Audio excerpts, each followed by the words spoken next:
नमस्कार, बहुत बहुत स्वागत है आपका वन इंडिया हिंदी में। मैं हूं योगेश रांटा और मेरे साथ आज दो खास मेहमान फिलहाल जुड़ रहे हैं और धनंजय जोशी जी भी हमारे साथ होंगे। आलोक वास जी हैं बीजेपी से, जॉर्ज कुरियन साहब पॉलिटिकल एनालिस्ट है और धनंजय जोशी हमारे साथ सेफोलॉजिस्ट है। हम यहाँ पर जुड़े हैं आपके साथ इसलिए कि चुनाव की घोषणा हो चुकी है। जी हाँ, पूरे देश में जनरल इलेक्शन 7 चरणों में होने वाला है और 4 जून को होगी मतगणना। कौन मारेगा इस बार बाजी, इसी पर हम चर्चा करेंगे। सबसे पहले तमाम मेहमानों का बहुत बहुत शुक्रिया समय निकालने के लिए। ज्यादा समय हालांकि हमारे पास है नहीं है। सबसे पहले आलोक जी आपके पास जाएंगे। सत्ता में आपकी पार्टी, चुनाव की घोषणा, कितनी तैयारियां आप लोगों की? 200 से ज्यादा सीटों पर आपने कैंडिडेट भी अनाउंस कर दिए। देखिए योगेश जी, हम पूरी तरीके से तैयार थे, तैयार हैं, तैयार रहेंगे और अंत में गोल मार के विजयी भी होंगे। हमारी तैयारी पिछले कितने महीनों से चल रही है जी। और हमारे पास इतने अस्त्र हैं, इतने कल्याणकारी कार्य हैं जनता के हित में कि हम बिल्कुल निडर होकर इस चुनाव को फेस करने जा रहे हैं। हमें पूरा विश्वास है कि जनता का मत, जनता का पूरा स्नेह प्यार हमको मिलेगा और जो टारगेट हमारे प्रधानमंत्री मोदी जी ने तय किया है 400 के पार, हम उसको अचीव करने में शायद कोई कोताही नहीं बरतेंगे और जनता के आशीर्वाद से उस टारगेट को अचीव कर जाएंगे। ठीक। जॉर्ज कुरियन साहब आपके पास आएंगे। जिस तरह का टारगेट बीजेपी ने दिया है, सबसे पहले तो चुनाव की जो घोषणाएं हुई हैं, चुनाव के फेजेस जो किए गए हैं 7 फेज में और यूपी बिहार जैसे बड़े राज्यों में 7-7 फेज में चुनाव करवाए गए हैं। सबसे पहले तो इन्हीं तारीखों के ऊपर आपसे जानना चाहेंगे कि ये तारीखें क्या ऐसा है कि बिल्कुल मुफीद है सभी राजनीतिक दलों के लिए? बिल्कुल। सबसे पहले तो मैं चुनाव आयोग का धन्यवाद करता हूं कि उन्होंने इलेक्शन की तारीखें डिक्लेयर कर दी है और 7 चरणों में ये इलेक्शन होगा देश भर में। बिल्कुल उसमें कोई प्रॉब्लम नहीं है कांग्रेस पार्टी या इंडिया ब्लॉक को। और साथ ही साथ मैं कहना चाहूँगा कि इंडिया अलायंस और इंडिया ब्लॉक बिल्कुल भी सक्षम है पूरी मेहनत के साथ और पूरी सिंसेरिटी के साथ कांग्रेस पार्टी और इंडिया ब्लॉक चुनाव के मैदान में उतरेगी।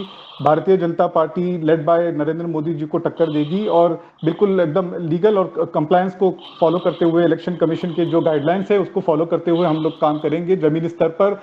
हम काफ़ी कॉन्फिडेंट है कि हम लोगों के बीच जाएंगे। पिछले 10 सालों में जो मिस गवर्नेंस कह लीजिए या मिस रूल कह लीजिए भारतीय जनता पार्टी की ओर से जो हुआ है, it is nothing but distraction और लोगों को भड़काने की कोशिश किया गया है कि और जो कार्य हुआ है तो इससे हमने ये देखा है कि काफ़ी महंगाई बढ़ी है, बेरोजगारी बढ़ी है। ये सारे मुद्दे हैं जो मायने रखते हैं लोगों के बीच। और राहुल गांधी ने खुद भारत जोड़ो न्याय यात्रा भी निकाला है तो उससे काफ़ी कनेक्ट किया है भारतीय मतदान और वोटर्स के साथ डायरेक्ट कनेक्ट किया है राहुल गांधी ने। तो ग्राउंड लेवल पे, ग्राउंड जीरो पे कुछ दृश्य कुछ और ही है और टेलीविजन के माध्यम से या प्रिंट मीडिया के माध्यम में जो हमें एक नैरेटिव देखने को मिल रहा है वो और कुछ ही है। तो इसलिए एक संदेह भी जाता है कि ईवीएम को मैनिपुलेशन की कोई हद तक कुछ संभावना है क्या? इसके लिए भी इंडिया ब्लॉक थोड़ा कंसर्न है, चिंतित है। जी, तो आऊंगा इसके लिए आपके पास। आपने ईवीएम का सवाल उठा दिया, लेकिन इसका जवाब जाहिर तौर पर आलोक जी के पास होगा। लेकिन उससे पहले धनंजय जी के पास जाना चाहूंगा। धनंजय जी,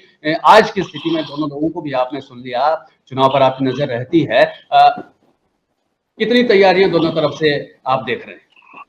देखिए, आलोक जी जो कह रहे थे कि भारतीय जनता पार्टी जो है एक ऐसा संगठन है जो कि हमेशा ही चुनाव के मोड में रहता है और ये जो है आज भारतीय जनता पार्टी के लिए कहा जा सकता है, आज से 30-40 साल पहले की कांग्रेस के लिए भी ये कहा जा सकता था। तो जो है वो अपने एक मोमेंटम के अंदर चल रही है भारतीय जनता पार्टी। दूसरी तरफ अगर आप कांग्रेस को देखें तो वो या पूरे विपक्ष के धड़े को देखें तो शायद आरजेडी को छोड़ के आपको जो है ग्राउंड पे इतनी ज्यादा कोई बहुत बड़ी एक्टिविटी दिख नहीं रही। और ये सिर्फ मैं ये भी कहना चाहूंगा कि सिर्फ ऐसा नहीं है कि ये जो है मीडिया की वजह से है कि जो मेन स्ट्रीम मीडिया है उसके अंदर ऐसा हो दिखाया नहीं जाता विपक्ष का, ये बातों में क्रेडिट है। पर साथ ही साथ अगर आप देखें तो विपक्ष का कोई ऐसा बहुत जो है कुछ बड़ी पक्की तैयारी हो कि जो है आप टिकटों को देखें, आप सीट शेयरिंग को देखें, इन सब के ऊपर आप यहाँ विपक्षी को बड़े दल देख लीजिए, आप समाजवादी पार्टी को देखिए, सबसे बड़ा प्रदेश है उत्तर प्रदेश, कितनी तैयारी दिख रही है, कितनी टिकटें बट रही हैं, जो है जनता भी देख रही है। तो भारतीय जनता पार्टी और कांग्रेस की तैयारी में जमीन आसमान का अंतर दिखता है। बिल्कुल, जमीन आसमान का अंतर दिख रहा है। जाहिर तौर पर बीजेपी अभी तक 267 कैंडिडेट जो है अपने अनाउंस कर चुकी है, जबकि कांग्रेस सिर्फ 82 कैंडिडेट अपने अनाउंस कर पाई है। लेकिन दूसरी तरफ राहुल गांधी भारत जोड़ो यात्रा पर है और कल महाराष्ट्र में भारत जोड़ो यात्रा एक तरह से कल्मिनेट हो रही है, खत्म हो रही है, रैली होगी उनकी। लेकिन क्या वाकई में ही इंडिया ब्लॉक अभी भी इंटैक्ट है? क्या इस पर भी हम आएंगे। एक बार आलोक जी के पास जाऊंगा। 400 का आंकड़ा पार करने का आप नारा दे रहे हैं और अकेले दम पर 370 का दावा कर रहे हैं। देश में महंगाई भी है, बेरोजगारी भी है, अन्य भी कई तरह के मुद्दे हैं। क्या ये मुद्दे जब उठेंगे उसके बावजूद आपको विश्वास है कि आप ये आंकड़ा छुएंगे? देखिए योगेश जी, एक चीज आपको बता दूं कि ऑपोजिशन पार्टी को देख के मसला मुक्ता याद आता है। रोम जल रहा था और नीरो बंसी बजा रहा था। ये अभी ये न्याय यात्रा, सो कॉल्ड जो न्याय यात्रा है, इसको तो मैं पिकनिक यात्रा मानता हूं। अभी ऑपोजिशन को जोड़ के सीटों के बंटवारा करके उनको एकजुट करके रखने की कवायद होनी चाहिए। तो वो न्याय यात्रा निकाले हुए है पिछले 1 महीने से, और रोज एक अपोजिशन का किला ढा रहा है। कभी ये नेता भाग रहा है, कभी वो नेता भाग रहा है, कभी वो दल छोड़ रहा है, कभी वो दल कह रहा है कि हम अकेले लड़ेंगे, आपकी जरूरत नहीं है हमें। आलोक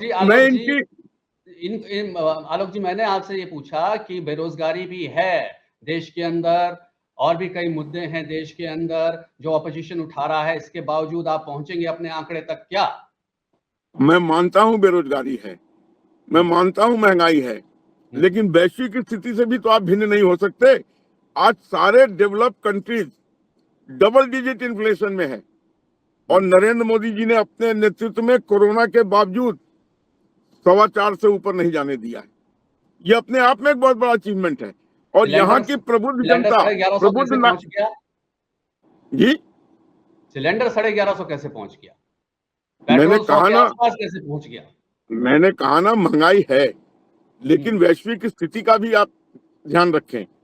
जो बड़े डेवलप कंट्रीज हैं उनका डबल डिजिट में इन्फ्लेशन है, वो क्यों नहीं कंट्रोल कर पाए? और हमने इन सब के बावजूद लोगों को 80 करोड़ लोगों को लगातार राशन देते हुए, सारा काम करते हुए, हमने इसको 4.5 पे बांध के रखा हुआ है। ये अपने आप में एक अभूतपूर्व अचीवमेंट है। बात आपने बड़ी अच्छी कही कि हमारी जीडीपी भी बढ़ रही है, इन्फ्लेशन भी हमारा कंट्रोल में है, डेवलपमेंट भी हो रहा है, इंफ्रास्ट्रक्चर भी हो रहा है, लेकिन फिर भी 80 करोड़ लोगों को राशन मुफ्त में देना पड़ रहा है। वापस आऊंगा आपके पास आलोक जी। कुरियन साहब, जो मैंने भारत जोड़ो यात्रा की बात कही कि कुनबा इंडिया ब्लॉक अभी है भी है या अब नहीं है? ममता जी अकेले घोषणा कर चुकी हैं, अखिलेश जी के साथ जिस तरह की कवायद चली, बड़ी मुश्किल से उन्होंने कुछ सीटें छोड़ दी। वेस्ट बंगाल की बात ममता जी की, केरल की बात अगर सीपीआई-एम की हम बात करें, उन्होंने भी कह दिया कि राहुल यहां से लड़ क्यों रहे हैं, उन्होंने कैंडिडेट उतार दिया वायनाड से उनके खिलाफ। ये इंडिया ब्लॉक है भी है अभी, या सिचुएशन ये लग रही है कि सिर्फ नाम का रह गया है इंडिया ब्लॉक? योगेश जी, ऐसा बिल्कुल भी नहीं है। इंडिया ब्लॉक जो है, देखिए, जब भी अलायंस की बात होती है तो एक कांग्रेस पार्टी एक बिग ब्रदर का रोल प्ले कर रही है, और एक थोड़ा रीजनेबल भी होना पड़ता है। जो विपक्षी दल है, जो रीजनल फ्रंट्स हैं, उनको भी थोड़ा रीजनेबल होना पड़ता है। डेलिब्रेशंस होते हैं, बातचीत होती है, और कुछ पार्लियामेंट्री कॉन्स्टिट्यूंसी ऐसे होते हैं जहाँ कांग्रेस पार्टी का भी एक दबदबा है। तो इसलिए कांग्रेस पार्टी ये चाहती है कि एक कंसेंसस हो दोनों पार्टी के बीच, एकदम स्टबर्न हो नहीं सकते हैं। तो इसलिए थोड़ी बातचीत चल रही है, और बाकी कुछ ऐसा ये वाली बात नहीं है, ऐसा मतलब कोई दुश्मनी वाली बात नहीं है। वेस्ट बंगाल में ममता जी ने कहां आपके लिए जगह छोड़ी गई? ठीक है, वेस्ट बंगाल में ममता जी ने स्वयं जाने की घोषणा कर दी है, कोई बात नहीं। कांग्रेस पार्टी फिर भी उसमें भी ये कोशिश करेगी, ज्यादा जगहों पे लड़ेगी नहीं ताकि बीजेपी को एक टफ फाइट दिया जाए। रही बात सीपीआईएम की, आपने केरला की कहा कि केरला ऐसा स्टेट है या पंजाब हो, कांग्रेस पार्टी ने इंडिया पहले कह दिया था कि हम लोग पंजाब में इंडिपेंडेंट लड़ेंगे, आम आदमी पार्टी अपनी तरफ से लड़ेगी। सीपीआईएम इंडिपेंडेंट, बिकॉज हम ऑपोजिशन में है केरला में इस वक्त, सीपीआईएम और सीपीआई जो रूलिंग गवर्नमेंट में है, तो इसलिए ये जो है क्योंकि वो वहाँ का डेमोक्रेसी अलग है, इलेक्शन का उधर का इक्वेशन अलग होता है, तो इसलिए हम लोग एक इंडिया ब्लॉक में होने के बावजूद वो स्टेट के अंदर हम लोग आपस में इंडिपेंडेंट लड़ रहे हैं। इसका मतलब ये नहीं है कि हम लोग साथ में उधर भी लड़ सकते, क्योंकि भारतीय जनता पार्टी को हमें जरूर हराने की कोशिश कर रहे हैं हम लोग, और टफ फाइट देने की कोशिश कर रहे हैं। और न्याय यात्रा की बात जहां तक हमने कहे कि न्याय यात्रा बिल्कुल अच्छा कर रही है, ग्राउंड लेवल पे राहुल गांधी को भी पता चल रहा है कि लोगों के बीच जब भी बातचीत कर रहे हैं, और इससे अच्छा प्रभाव गिरेगा इलेक्शन में, और आने वाले टाइम में जो मतदान जो करेंगे लोग, वोटर्स पे हमें पूरा उम्मीद है कि वो कांग्रेस पार्टी को अच्छा बहुमत से जिताएंगे। जी धनंजय जी, और जिस तरह की बात कुरियन साहब कर रहे हैं और आलोक जी ने उससे पहले की बात की, इन्फ्लेशन से लेकर तमाम मुद्दों की बात में, अगर मुद्दों के बात हम मोटा मोटा कर लें इन चुनाव के अंदर, क्या आपको दिख रहा है कि विधानसभा चुनाव भी हुए, हालांकि जो अभी राजस्थान, छत्तीसगढ़, मध्य प्रदेश के विधानसभा चुनाव है, जब वो चुनाव अपने पीक पर पहुंचने लगते हैं, यहाँ तो 7 चरणों में चुनाव है, तो वो जो शुरुआती मुद्दे होते हैं ना कि डेवलपमेंट, हम ये किया, हमने वो किया, हम ये कर लेंगे, वो बाद में आते आते आपको भी पता है किस तरफ वो मुड़ जाते हैं।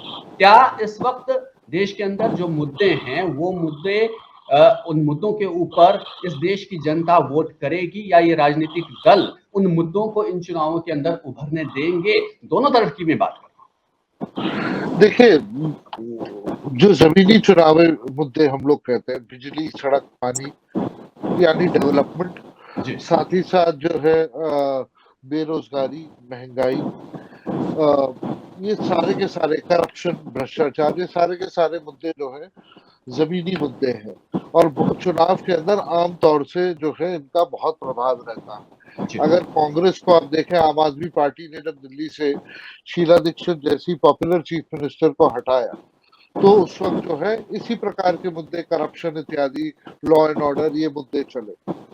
परंतु इस वक्त जो देश के अंदर जो पिछले कुछ सालों से जो एक शब्द हम लोग राजनीतिक विश्लेषण में इस्तेमाल करते हैं, नैरेटिव, तो एक ब्रॉडर नैरेटिव है। अभी आलोक जी जो है कह रहे थे कि दुनिया भर के देशों ने जो है, और बड़ी बड़ी एजेंसियों ने जो है भारत की बढ़ाई की कि जो है हम लोगों के आपको बहुत पॉजिटिवली रेट किया, और वो सच्चाई है, सब पब्लिक डोमेन में है। उसी प्रकार से जो है ये पूरी बात की, देखिए जीडीपी भी आगे जा रहा है, ये भी हो रहा है। जो है कुरियन साहब कह रहे थे कि मीडिया के अंदर, मेन स्ट्रीम मीडिया के अंदर एक नैरेटिव है, ये एक नैरेटिव जो है, इसके अंदर ऑपोजिशन के पास जो है नैरेटिव में कोई ग्रिप नहीं है, ग्रिप सारी की सारी भारतीय जनता पार्टी के पक्ष में है। दूसरी, इसके साथ एक बहुत बड़ा फैक्टर ये भी है, कोई इसे किसी भी नजर से देखे कि आज के दिन एक हिंदू मुस्लिम पोलराइजेशन का भी एक माहौल है, consolidation of Hindu vote in favour of the BJP है। अब कोई कहेगा कोई दंगा नहीं हुआ, फिर क्यों है, ऐसे क्यों, परंतु सच्चाई ये है कि एक वो कंसोलिडेशन है, और उस कंसोलिडेशन के कॉन्टेक्स्ट के अंदर उसका काउंटर जो है, नैरेटिव जो क्रिएट करना है, वो विपक्ष के पास नहीं है। तो विपक्ष की तैयारी इसलिए भी कमजोर लगती है, विपक्ष का जो कार्यकर्ता है वो इसलिए जो है उसमें वो उत्साह नहीं है, इसीलिए चुनाव वाले दिन बूथ पे आपको उसकी टेबल नहीं दिखती है। तो जो है पूरा संगठनात्मक तौर पर अगर हम देखें तो बीजेपी का इस वक्त मुकाबला करने की स्थिति में इंडिया ब्लॉक की अगर हम पूरे की भी बात करें तो वो स्थिति में नहीं दिखता है। बिल्कुल नहीं। लेकिन क्या इस स्थिति को इंडिया ब्लॉक बदल पाएगा, वो अपना नैरेटिव रख पाएगा, लोगों तक पहुंच पाएगा? ये जाहिर तौर पर आने वाला दिनों में, कल से ही जिस तरह से अब जोर शोर से कैंपेनिंग की चीजें शुरू हो जाएंगी उसमें देखने को मिलेगा। आलोक जी, आपके पास वापस आ रहा हूं। इन्फ्लेशन कंट्रोल में रखा, बाकी चीजें कंट्रोल में रखी आप लोगों ने, जो आप दावा कह रहे हैं। सवाल अभी यहीं से निकल रहा है जो धनंजय जी ने कहा कि पोलराइजेशन वाली बात, सीए की इतनी जरूरत एकदम से नोटिफिकेशन की चुनाव से ठीक पहले क्यों पड़ गई? देखिए, ये प्रोसेस में बहुत पहले से था। ये अलग बात है कि चुनाव के पहले इसको हमको अनाउंस करना पड़ा, पर ऐसा नहीं है कि कोई इसको हमने ये हमारी नैरेटिव बहुत पहले से सेट थी, ये हमारे एजेंडा में था, ये हमारे मैनिफेस्टो का पार्ट था और हमें ये करना था। जो मोदी जी की गारंटी है वो होना ही है, देर या सवेर, और वो हुआ। हम सीए की बात आज नया नहीं शुरू किए, हम सिटीजन अमेंडमेंट एक्ट की बात हम बहुत बरसों से करते आ रहे हैं बिल्कुल और हमने बिल्कुल। कहा था हम पावर में आएंगे तो हम इसको करके दिखाएंगे और हमने करके दिखाया। महिला बिल रिजर्वेशन की बात आई, हमने करके दिखाया। 370 की बात आई, हमने करके दिखाया। तो इसलिए आप ये नहीं कह सकते कि हमने कोई नया नैरेटिव सेट किया है। नहीं, ये नया हमारे नैरेटिव नहीं किया, लेकिन सवाल ये उठ रहे हैं ना कि चुनाव आने वाले थे, घोषणा होने वाली थी, बस ये ठीक उससे ऑपोजिशन पहले को ऐसा लग रहा, 2 महीने पहले, 6 महीने पहले कर देते। ऑपोजिशन को ऐसा लग रहा होगा कि चुनाव के पहले हमने इसको बेनिफिट, इलेक्टोरल बेनिफिट के लिए किया है, पर ऐसा कुछ नहीं है। इलेक्टोरल बेनिफिट के लिए हमने बहुत और काम किए हैं जिससे जनता भूरी भूरी प्रशंसा कर रही है हमारी। उसको हमारे अलावा किसी और में अपना हित दिखता ही नहीं है आज की डेट में। It's almost a walk over. मैं इसके लिए चिंतित हूं कि ऑपोजिशन भी स्ट्रांग होना चाहिए, पर नहीं हो पा रहा है। इस तो खाते तो आपने फ्रीज, 2024 का मैच खाते आपने एक फ्रीज वॉक करवा ओवर दिए, मैच होगा, आप देख लीजिएगा। उनका पैसा आपने फ्रीज करवा दिया। ऑपोजिशन का तो ये कहना है स्ट्रॉन्ग कहां से हम होगा, कौन होते खुद हैं कराने इलेक्टोरल बॉन्ड वाले? से 6,000 जस करोड़ ले लिए। करनी तस भरनी, जस करनी तस भरनी। हम कौन होते हैं फ्रीज कराने वाले? आप जैसा, उनके सारे बड़े नेता बेल पे हैं, वो भी हमने करवा दिया। सोनिया गांधी बेल पर, राहुल गांधी बेल पर, चिदम्बरम बेल पर, अशोक गहलोत बेल पर, सचिन पायलट बेल पर, सारे बेल पे हैं, तो वो भी हमने करा दिया। आप कैसी बातें कर रहे हैं? अरे चलिए, जस करनी तस भरनी। जो उनकी बोया पेड़ बबूल का, तो आम कहां से खाए? आपने जो कर्म किए वो आज न कल आपको झेलना पड़ेगा। नरेंद्र मोदी के राज में अगर आपने स्टेट एक्सचेकर का पैसा लूटा है तो आपको उसको वापस करना पड़ेगा। ठीक है, सिंपल। ठीक ठीक है आलोक जी, ठीक है। एक बार जॉर्ज कुरियन साहब के पास चलते हैं। मुद्दा बहुत गंभीर है कुरियन साहब, हम जो मर्जी कहें, लेकिन जाहिर तौर पर अगर लड़ना है इंडिया ब्लॉक को, तो एक स्ट्रैटेजी किस तरह की आप लोगों को बनानी होगी, एक ऐसी स्ट्रैटेजी कि आप बीजेपी को फाइट कर सके। लेकिन वो स्ट्रैटेजी जब आम लोगों तक जाने की बात होती है, राहुल गांधी जा रहे हैं, लोगों से मिल रहे हैं, छोटी छोटी नुक्कड़ सभाएं कर रहे हैं, लेकिन जब इलेक्शन के दौरान वोट में कन्वर्ट होने की बात आती है ना, वो छत्तीसगढ़ में देख लिया हमने, मध्य प्रदेश में देख लिया हाल, हमने राजस्थान में हाल देख लिए, तो वो बात बनती नहीं है। क्या इन इलेक्शंस के अंदर जो भी माहौल बन रहा है, जाहिर तौर पर एक छवि ये जाती है कि ममता अलग हो गई हैं, सीपीएम इस तरह से कह रही है, अखिलेश ये ताव दिखा रहे हैं, पंजाब में भगवंत मान इस तरह के ताव दिखा रहे हैं, असेंबली के अंदर पंजाब के अंदर जिस तरह का माहौल बना कांग्रेस और बीजेपी के अंदर, वो भी लोगों ने देखा, तो एक नेगेटिव इमेज इस तरह से जाती है। क्या काउंटर करने के लिए आपके पास रास्ता? देखिए योगेश जी, जैसा मैंने पहले भी कहा कि इंडिया ब्लॉक जो है बिल्कुल सक्षम है 2024 के चुनाव को लेकर, और पूरी जोर शोर से कैंपेन होगा और लोगों के बीच हम जाएंगे। लोगों के बीच पिछले 10 साल में जो भारतीय जनता पार्टी की शासन हुआ है उसमें उनकी जो जो कमियां हैं उसको हम लोगों के बीच रखेंगे। कांग्रेस पार्टी और इंडिया ब्लॉक पे भी एक बहुत बड़ा इंक्लूसिव मैनिफेस्टो घोषणा करेंगे बहुत जल्दी। उसमें सभी वर्ग को साथ में लेकर चलने की कोशिश की है। फार्मर होगा, यूथ होगा, वुमेन एम्पावरमेंट होगा, नेशनल सिक्योरिटी को लेकर किया है, तो ये सारा कुछ मुद्दा है, इंक्लूसिव मैनिफेस्टो होगा। कांग्रेस पार्टी बिल्कुल सक्षम इसलिए है, और जहां तक के हमारे अलायंस पार्टनर्स की बात है, ये बिल्कुल बातचीत चालू है, और इसमें एक कंक्लूजन पे कांग्रेस पार्टी बहुत जल्दी आ जाएगी। तो वो भी कमियां दूर कर देंगी कांग्रेस पार्टी, और भारतीय जनता पार्टी को 2024 में एक टक्कर देने के मुकाम में आज कांग्रेस पार्टी और इंडिया ब्लॉक है। और बिल्कुल भी इसमें संदेह नहीं रखने की जरूरत। आप उन्होंने तो 400 पार कर दिया और अकेले 370। वो ऐसा है ना योगेश जी, जो मेन नेशनल मीडिया है और प्रिंट मीडिया है, वो एक नैरेटिव से सेट कर रही है भारतीय जनता पार्टी के लिए, उनके हित में। और जमीनी स्तर पे ऐसा बिल्कुल भी नहीं है। जहाँ वोटर से हम लोग मिलते हैं तो हमको पता चलता है कि वोटर की क्या मांगे हैं और इसको लेकर, और भारतीय जनता पार्टी के तरफ से उनको बहुत आक्रोश है, उनके गुस्सा काफी है जनता को। और हमें उम्मीद है कि कल ईवीएम में कोई मैनिपुलेशन ना हो तो भारतीय इंडिया ब्लॉक बिल्कुल भी जीत जाएगी चुनाव। ये एक अलग मुद्दा हो गया। ये तेलंगाना में ईवीएम ठीक था, वायनाड में ईवीएम ठीक था, हिमाचल में ईवीएम ठीक था, कर्नाटका में ईवीएम ठीक था, और जगह गड़बड़ हो गया। देखिए ना, अगर ऐसा ईवीएम होता है खराब जब होता तो वायनाड में भी खराब होता। याद मैं रखिए कहता हूँ कुरियन ना, साहब, आलोक जी, वायनाड में भी खराब हो जाता है। जो भी ईवीएम पे मैनिपुलेशन होता है उसको एक कंक्लूसिव एक स्ट्रेटेजिक तरीके से मैनिपुलेशन होता है, तो बिल्कुल पूरा ही बीजेपी नहीं जीत सकता है, थोड़ा थोड़ा कांग्रेस को भी जिताते हैं, ऐसा होता है। बिल्कुल यही बात दिग्विजय सिंह अभी कुछ दिन पहले कह चुके हैं, 2-4 दिन पहले, कि ऐसा ही होता है। तो मेरा सुझाव ये है कि फिर अगर आप लोगों को इतना शक है इन चीजों के ऊपर, क्यों ऑपोजिशन कॉल नहीं दे देता है कि we will boycott all the elections, boycott कर दीजिए पूरे इलेक्शन का, लोकसभा इलेक्शन नहीं जाएंगे हम। एक दुनिया में मैसेज जाएगा कि इतने बड़े लोकतंत्र के अंदर इस तरह का कदम उठाया गया, लेकिन उस तरह का कदम भी आप लोगों को उठाने के लिए फिर हिम्मत करनी पड़ेगी, कुछ ना कुछ सोचना पड़ेगा। खैर ये मुद्दा अलग है। धनंजय जी, आपसे ये जानना चाहूंगा, जो नंबर गेम है, साइकोलॉजिकल गेम जाहिर तौर पर भारतीय जनता पार्टी खेलती है और उसका फायदा भी उसको होता है, लेकिन अभी अगर आप थोड़ा सा एनालिसिस करें तो ये बीजेपी, एनडीए अलायंस और इंडिया अलायंस, लगभग क्या नंबर आपको दिख रहे हैं? क्या बीजेपी खुद 370 पहुंच पाएगी? मैं भविष्यवाणी तो नहीं करूंगा क्योंकि ऐसा सर्वे नहीं है, परंतु 2-4 चीजों को हमें याद रखना पड़ेगा कि उत्तर भारत के अंदर और कई प्रदेशों के अंदर बीजेपी पिछली बारी अपने चरम पे थी, 25 में 25, 7 में 7, 10 में 10, तो वहां पर कोई बहुत ज्यादा स्कोप नहीं है। अगर कुछ है तो बीजेपी वहां पे कमी होगी, घटेगी, 2-4 सीट 5 सीट जितनी भी, अगर कुछ बदलाव होगा तो वो घटेगी, नहीं तो वही की वही रहेगी। तो बड़ा बड़ा ऐसा प्रदेशों का है। फिर कुछ प्रदेश है जहां पर की बीजेपी जो है बढ़ सकती है, और वो प्रदेश जो है जैसे कि तमिलनाडु के अंदर अपनी बारी अगर खाता बढ़ता है, केरला में खाता खुलने की बात है, टीडीपी के साथ जो है अपनी बारी आंध्र के अंदर सीटें आ सकती हैं, तेलंगाना में आ सकती हैं, उड़ीसा में बढ़त की बात है। तो ये कुल जो है worst case scenario for BJP ये इवन स्टीवन हो जाएगा, नहीं तो बीजेपी को थोड़ी सी बढ़त मिलेगी।